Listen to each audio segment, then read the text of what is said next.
तुम्ही सगळ्या जणांनी जागृत राहिलं पाहिजे, यासाठी हे हिंदू संमेलन.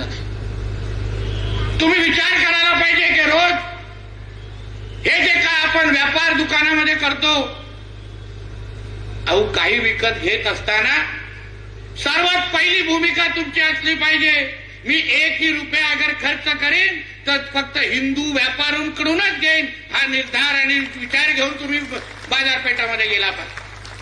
दुकानाच्या त्या इकडे मागे बसलेला विचारा, अरे बाबा तू हिंदू आहेस ना तरच मी तुझ्याकडे घेईन, नाही तर मी घेणार नाही.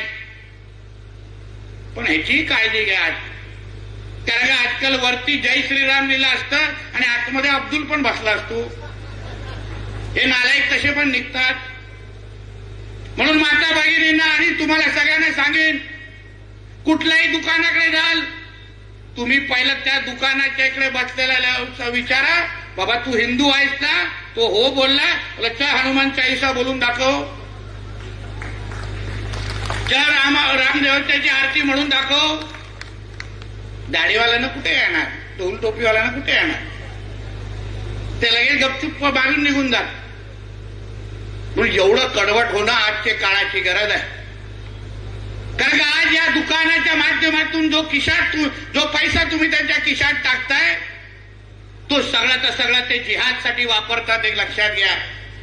लव्ह जिहाद असेल, लँड जिहाद असेल, हे सगळे जे षडयंत्र हिंदूंच्या विरुद्ध करतात, त्याच्यासाठी पैसा हा आपण तर पुरवत नाही ना, याची काळजी तुम्ही सगळ्या जणांनी घेतली पाहिजे.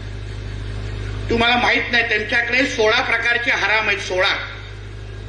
सर्वात 16वं म्हणजे थुकणं आहे. म्हणजे कोणी तुमच्या इकडे कुठलाही मुसलमान समाजाचा काही तुम्हाला विकत असेल तर तो थुकल्याशिवाय विकूच शकत नाही. म्हणजे एसी बनवणारा असेल तर एसी मध्ये थुकायलाच लागतं. कोण तुम्हाला जेवण देण्यासाठी तुम्ही दरवाजावर येत असेल तर थुकल्याशिवाय तुम्हाला जेवणच देऊ शकत नाही.